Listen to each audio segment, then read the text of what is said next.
Kiss kitchen আজকের recipe হলো chilli pakora. দেখতেই পাচ্ছেন। এবার এই বড় বড় লঙ্কাগুলোকে গোল গোল করে কেটে নেব।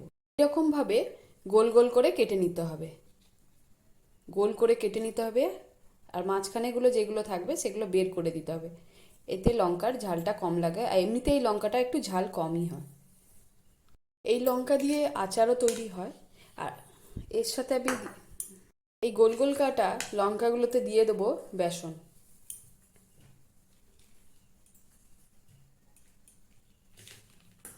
তারপরে দিয়ে দিতে হবে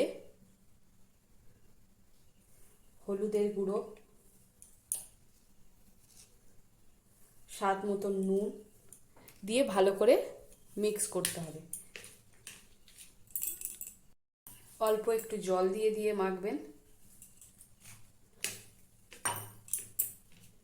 এইভাবে মেখে নিতে হবে লঙ্কাটাকে বেসনের সাথে।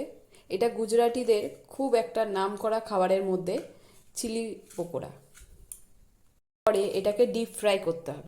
হয়ে গেলে আমি এখানে ভাজার জন্য সর্ষের তেল দিয়ে নিয়েছি। গরম হয়ে গেছে, এবার আমি এগুলোকে সবকটা লঙ্কাকে আস্তে আস্তে করে দিয়ে দেবো। সবগুলো দিয়ে দিয়েছি, দেখতেই পাচ্ছেন। এবার আমি নামিয়ে নেব। কড়া থেকে নামিয়ে নিয়েছি, কাছ থেকে দেখাচ্ছি, আপনারা দেখতেই পাচ্ছেন। এটা খুবই টেস্টি হয়। এটা মুড়ি বা গরম ভাতের সাথে এটা খুবই ভালো লাগে। এর স্বাদ অসাধারণ, জাস্ট ফাটাফাটি।